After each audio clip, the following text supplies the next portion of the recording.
Alam kita tahu adalah sesuatu yang selain Allah, dan Allah bukanlah alam. Apapun namanya selain daripada Allah itu adalah alam. Alam pada hakikatnya terbagi menjadi dua. Ada alam syahadah, alam nyata, alam konkret, alam yang bisa dijangkau oleh salah satu indera kita. Kemudian ada alam ghaib, alam yang tidak bisa dijangkau oleh panca indera kita, alam metafisika, alam abstrak, alam yang wajib kita imani keberadaannya. Kita percaya bahwa malaikat itu ada. Kita percaya kepada jin, bahwa jin itu ada. Kita percaya kepada adanya iblis dan setan. Bukan percaya kepada iblis dan setannya, percaya bahwa iblis dan setan itu ada. Itu termasuk salah satu daripada sifat orang yang bertakwa kepada Allah.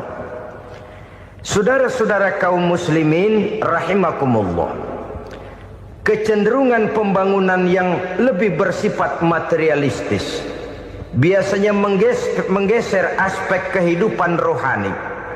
Orang berpikir empiri, dan dalam pola pikir yang demikian maka alam gaib tidak lagi mendapat perhatian. Aspek kehidupan yang bersifat rohaniah malah mulai ditinggalkan. Akibatnya terjadilah kepincangan di dalam kehidupan kita. Pernah ada satu pengalaman pribadi dalam perjalanan kembali ke tanah air. Dalam pesawat di sebelah kanan saya duduklah seorang Jerman namanya Heiner Simonsen. Iseng saya ajak kenalan, saya ajak ngobrol, saya tanya dia. Saya bilang, Mas Heiner ini, kalau pesawat yang kita tumpangi ini jatuh ke bawah, kira-kira apa yang bakal terjadi, Mas? Dia bilang, kita semua akan mati. Begitu? Iya. Oke. Apa itu mati? Tanya saya. Dia bilang, untuk tahu apa itu mati, kita harus tahu lebih dahulu apa itu hidup. Saya pikir nih bule bisa ngomong juga. Baiklah kata saya. Apa hidup menurut Anda itu? Oh, hidup itu dia bilang, kalau seluruh anggota badan kita bekerja secara normal, paru-paru memompa darah secara normal, jantung berdetak secara normal, sel-sel tubuh bekerja secara fit, dan organisme tubuh hanya mau bekerja secara normal, dia bilang, kalau kita memberi makan yang cukup, menu yang teratur, dan gizi yang lengkap. Saya bilang, kesimpulannya apa, Ner? Dia jawab, hidup adalah dari tangan ke mulut. Life is from the hand to the mouth, kata dia. Hidup adalah dari tangan ke mulut. Jadi masalah hidup tidak lebih daripada masalah isi perut. Orang pergi pagi, pulang sore, peras keringat, banting tulang, perut yang dibelain. Saya bilang, you are wrong. Sampean salah, Ner. Kamu orang Islam bukan? Bukan. Pantas. Kenapa saya salah? Dia bilang. Ya jelas salah. Salahnya di mana? Kamu ini manusia. Kalau hidup cuma dari tangan ke mulut, saya bilang, kambing di kampung saya juga begitu pikirannya, Ner. Itu kambing di kampung saya, asal perutnya kenyang, sudah hidup dia. Perkara besok bagaimana, lusa prospeknya macam mana, bulan depan ada apa, kambing nggak pernah mikir. Di kampung saya kambing juga pikirannya begitu. Kamu Kristen ya? Tadinya. Loh kok tadinya, lalu apa sekarang kamu ini? Dia bilang, sekarang saya netral. Saya tidak beragama, tapi saya percaya kepada Tuhan sebagai pencipta alam. Saya ingat benar dia bilang, I haven't any religious, but I believe to God as the creator of the world. Kenapa bisa netral begitu, Ner? Habis saya bingung katanya. Islam bilang Islam baik, Kristen bilang Kristen baik, Hindu Buddha bilang Hindu Buddha baik, semua agama baik. Saya netral sekalian, nggak beragama. Yang penting saya percaya kepada Tuhan.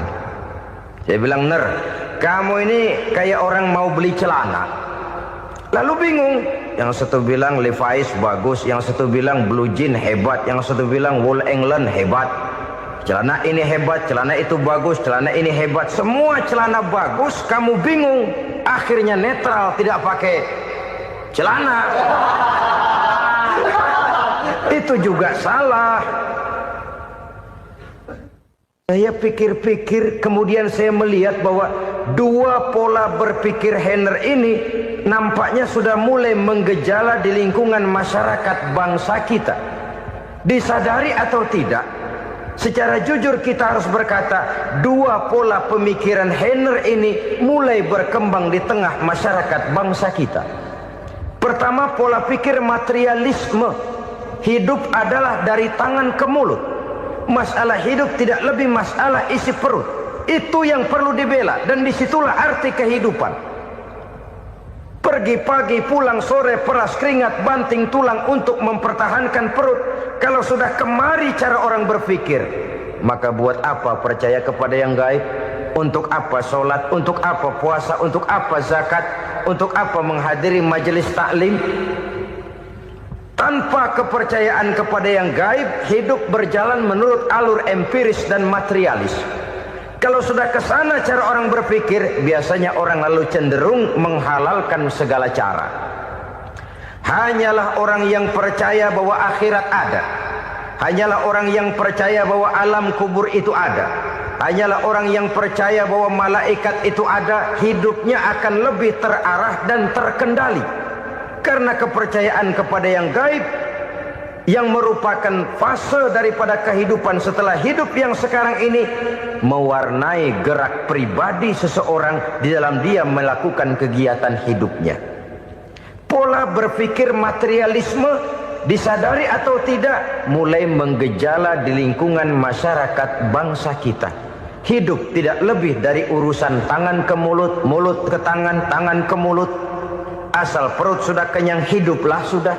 Perkara bagaimana prospek hari yang akan datang, bagaimana akhirat, tidak jadi persoalan. Ini yang oleh Nabi diperingatkan, ad-dunya sijnul mu'min wa jannatul kafir.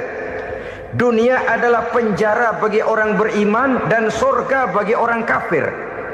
Dulu di zaman Belanda hadis ini pernah disalah tafsirkan, disalah artikan, digunakan sebagai senjata untuk mengkebiri dan membuat impoten umat Islam. Sudahlah, umat Islam gak usah macam-macam, kata Belanda. Dunia ini kan penjara buat orang Islam, surga buat orang kafir. Di penjara jangan bertingkah.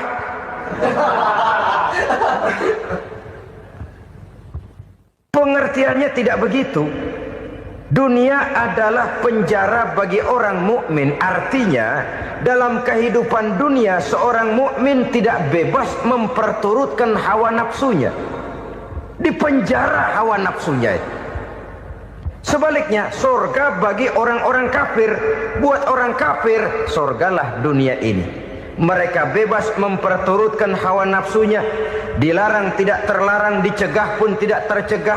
Mereka hidup menurut alur bisikan nafsu mereka sendiri. Kemudian bila ajal datang, maut merenggut nyawa, selesailah surganya sampai di situ. Maka bagi orang-orang yang tidak percaya kepada adanya akhirat, kepada adanya alam gaib, surganya sebatas umurnya. Sekali lagi, surganya sebatas umurnya. Bila umur selesai, ajal pun datang merenggut nyawa, selesailah sudah surganya sampai di situ.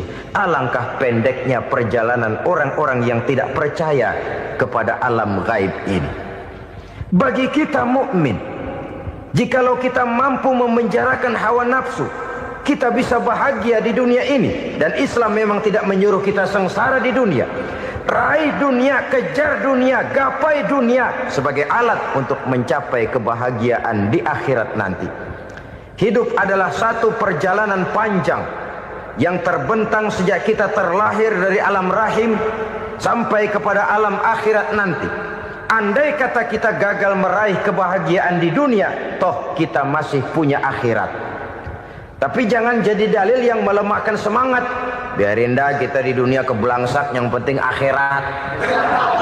Akhirnya dunia benar-benar kebelangsak. Bagaimana dunia ini bisa kita raih, dan bagaimana meraih dunia untuk menunjang kepentingan akhirat nanti. Yang kedua, dari pikiran Heiner yang saya lihat menggejala di lingkungan masyarakat bangsa kita, timbulnya manusia-manusia netral. Seolah-olah Tuhan yes, agama no. Sama Tuhan percaya, agama ogah. Tuhan ngangguk, giliran agama godeng. Padahal hampir dalam setiap ayat dalam Quran, kata-kata amanu biasanya bergandeng dengan wa amilus sholihat, iman dan amal soleh. Ini sebagai isyarat Tuhan dan agama jangan pernah dipisah-pisah. Apabila kita bertuhan, maka kita harus beragama. Apabila kita beragama, maka agama itu harus bersumberkan dari Tuhan yang kita imani itu. Tidak mungkin kita pisah, Tuhan yes, agama no. Sama Tuhan percaya tapi agama bikin sendiri. Sembayangnya cukup bengong 2 jam madep ngulon.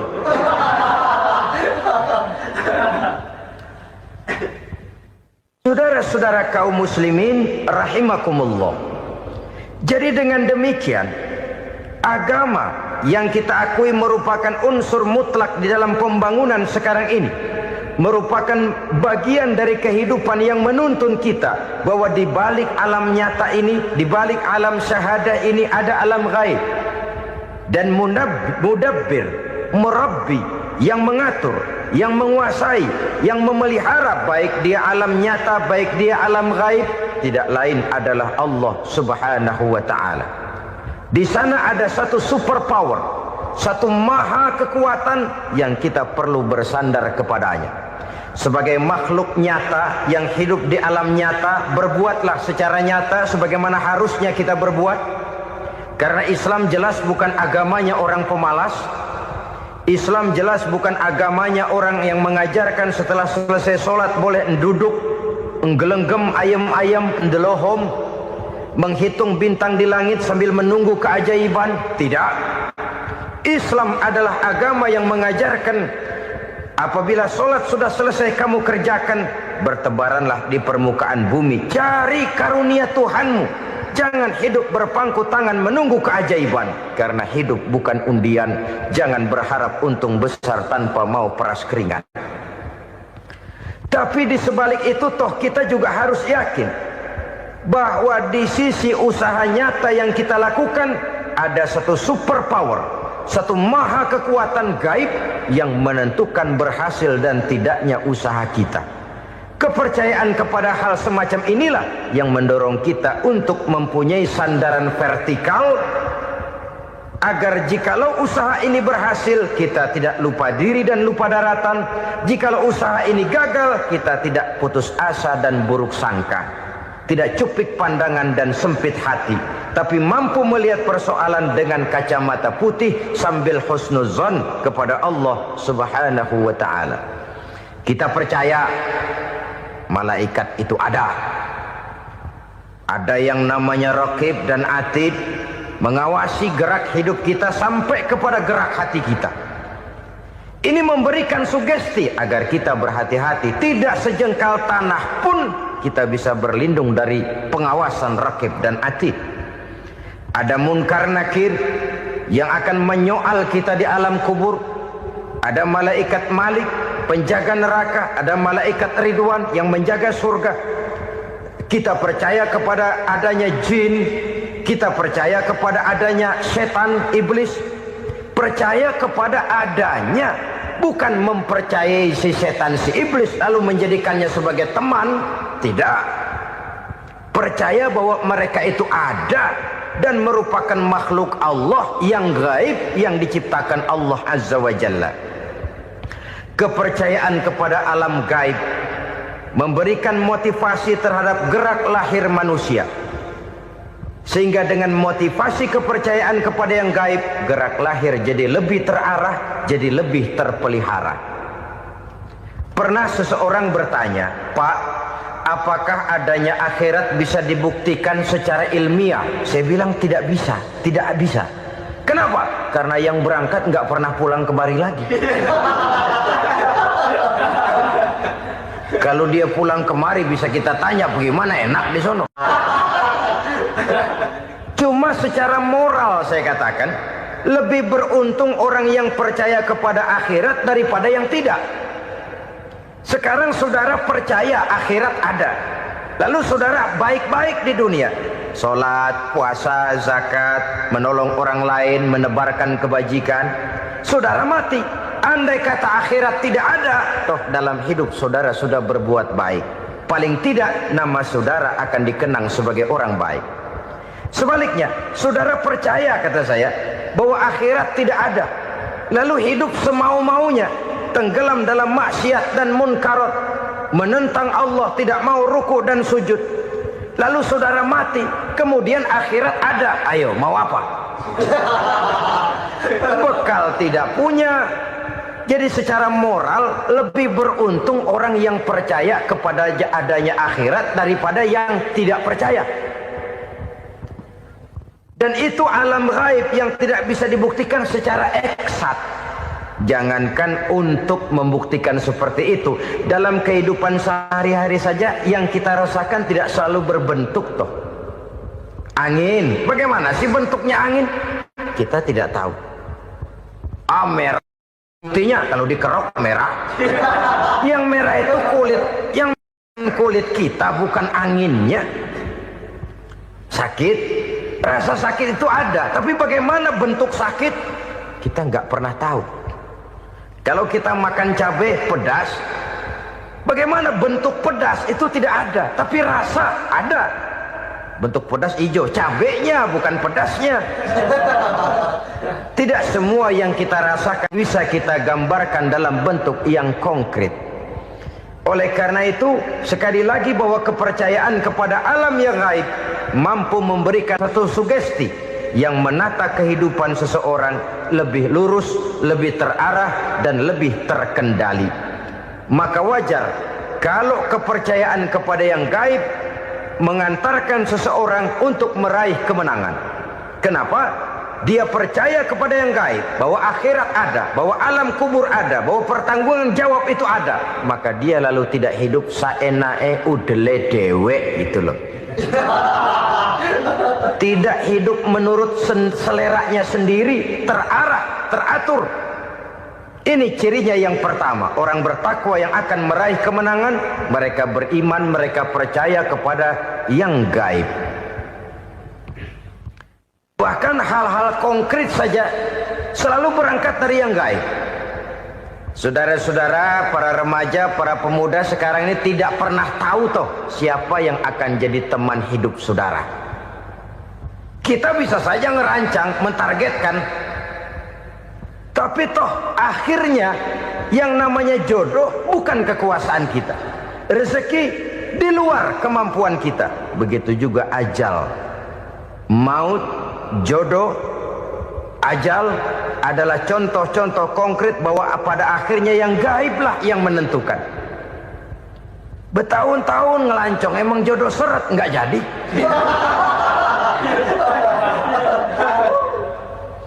Begitu kenal baru setengah malam nginep ditangkap hansip kan. Hal-hal semacam itu kadang-kadang kita berpikir suuzon, gilet, perempuannya cakep banget, lakinya rebek amat. Memang begitulah jodohnya. Memang begitulah jodohnya. Saudara hadirin ma'asyiral muslimin yang saya hormati, jadi hal-hal yang konkret saja kita yakini sepenuhnya ditentukan oleh satu superpower yang gaib itu tadi. Dari sanalah segala ketentuan itu berangkat dan kesanalah segalanya akan kembali. Maka kepercayaan kepada yang gaib meluruskan gerak hidup seseorang dan itu akan mengantarkan dia kepada meraih kemenangan. Satu. Yang kedua, wa yuqimunas shalah. Orang bertakwa yang akan meraih kemenangan itu adalah orang-orang yang mendirikan sholat.